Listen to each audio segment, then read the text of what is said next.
नमस्कार मित्रों, मेरा नाम है अभय सिंह और आपका स्वागत है आपके अपने YouTube channel current affairs for exam में। दोस्तों, अब हम डिस्कस करने वाले हैं एक बहुत ही फ्यूचरिस्टिक और स्ट्रेटेजिक टॉपिक को, रशिया का लूनर पावर प्लांट 2036। यह टॉपिक सिर्फ स्पेस एक्सप्लोरेशन के लिए इम्पोर्टेंट नहीं है, बल्कि nuclear technology, international space cooperation और ग्लोबल जियोपॉलिटिक्स के लिए भी हाई लेवल रेलेवेंट है। सबसे पहले ओवरव्यू से स्टार्ट करते हैं। रशिया का प्लान है कि 2036 तक मून पर एक पावर प्लांट स्टैब्लिश किया जाए, जो फ्यूचर लूनर मिशन के लिए एनर्जी सप्लाई करेगा। यह project long term lunar exploration को और joint Russian Chinese lunar base के लिए सपोर्ट प्रोवाइड करेगा।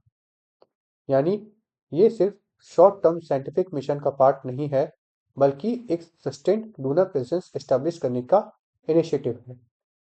इसका मेन एम यह है कि यह पावर प्लांट रोवर्स, ऑब्जर्वेटरीज और लूनर इंफ्रास्ट्रक्चर को कंटिन्यूस एनर्जी सप्लाई करे। इसका मतलब ये है कि रशियाई प्लानिंग कर रहा है परमानेंट और रिलायबल लूनर ऑपरेशन के लिए। इस प्रोजेक्ट में मल्टीपल के इंस्टीट्यूशन इन्वॉल्व हैं, जो अपने अपने एक्सपर्टाइज प्रोवाइड करते हैं। सबसे पहला है रॉसकॉमॉस, जो रशियन का स्टेट स्पेस एजेंसी है और पूरे प्रोजेक्ट को लीड कर रहा है।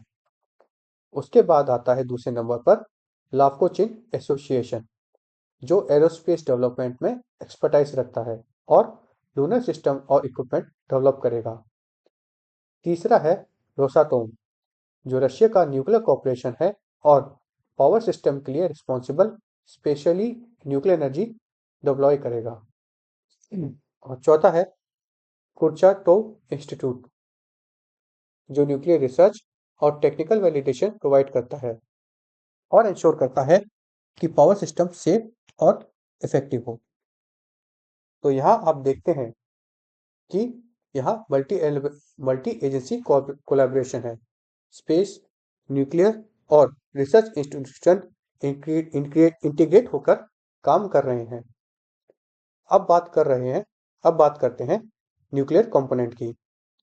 इस प्रोजेक्ट में स्ट्रॉन्ग इंडिकेशन है कि यह न्यूक्लियर पावर फैसिलिटी होगा, क्योंकि लूनर सरफेस पर सोलर एनर्जी लिमिटेड है। लूनर नाइट 14 दिन लंबी होती है और इस दौरान एनर्जी सप्लाई मेंटेन करना क्रिटिकल होता है।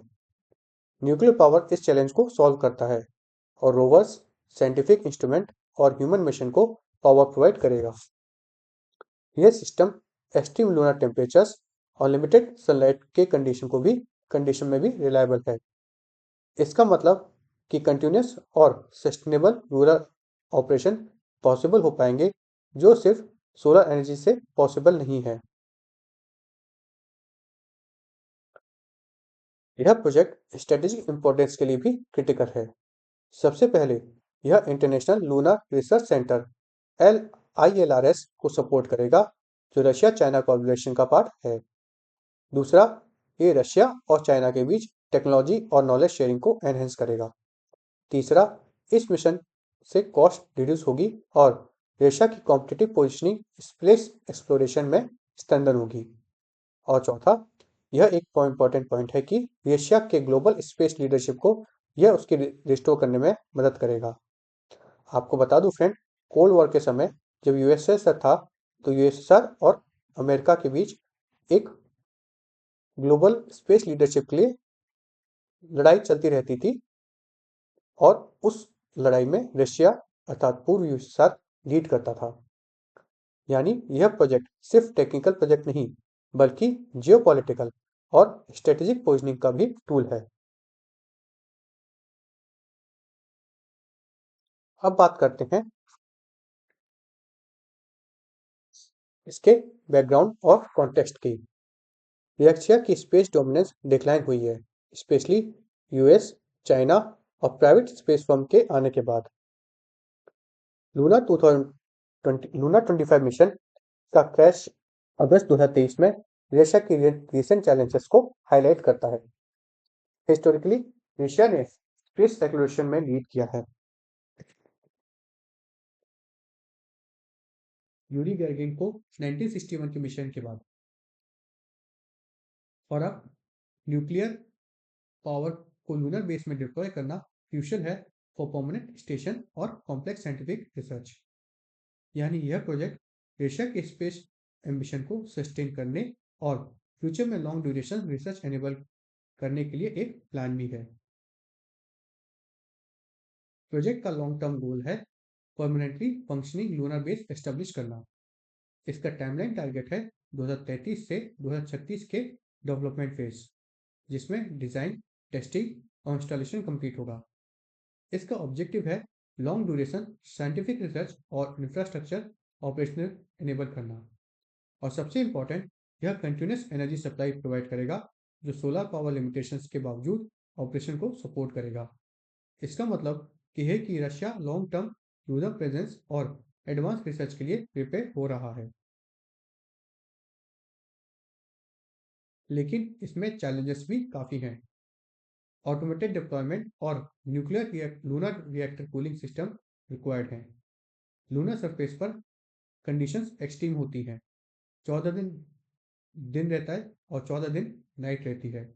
इसके कारण ह्यूज टेम्परेचर वेरिएशन और लिमिटेड सनलाइट रहती है। और इसके साथ प्रोजेक्ट को इंटरनेशनल न्यूक्लियर सेफ्टी रूल्स और स्पेस ट्रीटीज को कंप्लाई करना होगा। यानी टेक्निकल और लीगल चैलेंजेस दोनों मैनेज करना क्रिटिकल होगा सक्सेसफुल इम्प्लीमेंटेशन के लिए।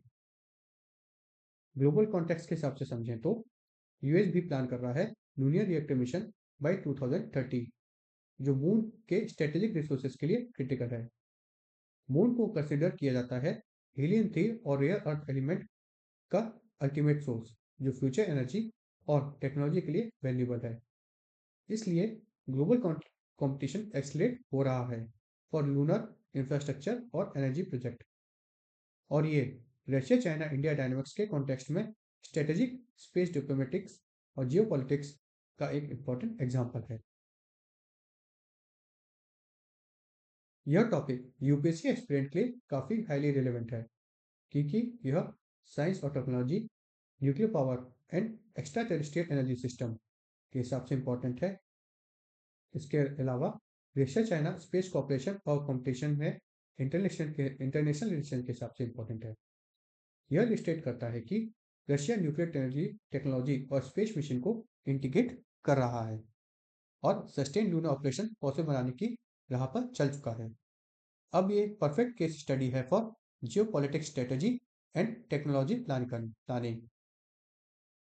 दोस्तों, रशिया का लूनर पावर प्लांट 2036 हमारे लिए एक परफेक्ट एग्जाम्पल है कि कैसे स्पेस टेक्नोलॉजी, न्यूक्लियर इंजीनियरिंग और इंटरनेशनल कॉपरेशन कंबाइंड होकर फ्यूचर एक्सप्लोरेशन के लिए रेडी कर सकते हैं।